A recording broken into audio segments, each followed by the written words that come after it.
The story of America's Navy is in many ways the story of America. Triumphs and tragedies, heroes and villains, and it is a story that began a long time ago.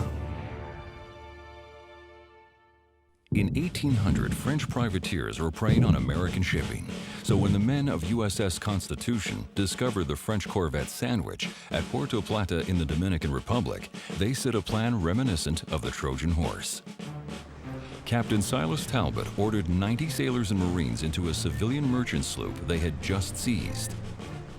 With the armed detachment hidden below deck, the sloop made its way unchallenged into the harbor.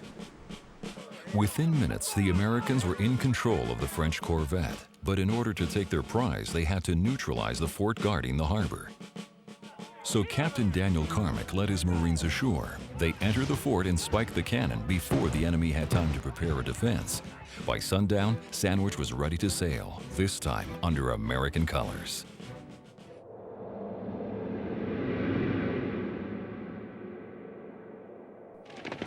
During the Mexican War, sailors and Marines engaged in action on the west coast of America. Successful landings were made at San Francisco, Monterey, and Santiago. But Los Angeles was a different matter.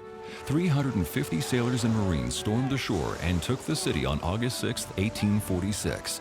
Marine Captain Archibald Gillespie and a garrison of 59 men were ordered to hold the city. When the Spanish realized how small the garrison was, they attacked. Outnumbered 10-1, Gillespie and his men melted down lead pipes for grape shot and held off the attackers for 7 days. Finally, on September 30th, Gillespie was forced to surrender, but 3 months later, Los Angeles was retaken and Gillespie raised the same flag over the city he had lowered that September. Control of California was finally settled for good.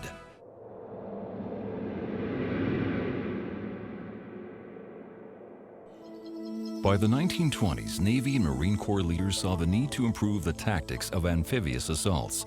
The most difficult of all, wartime operations. The challenge called for redefining the Navy-Marine Corps relationship.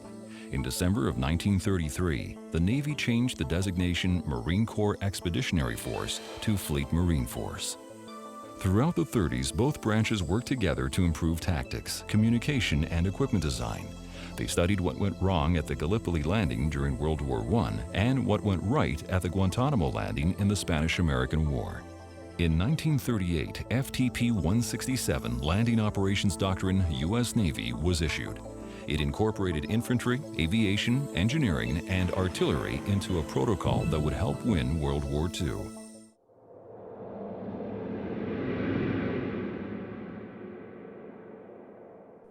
In early 1966, Viet Cong forces attacked 2 merchant ships near Saigon. In response, U.S. Navy and Marine forces launched Operation Jackstay.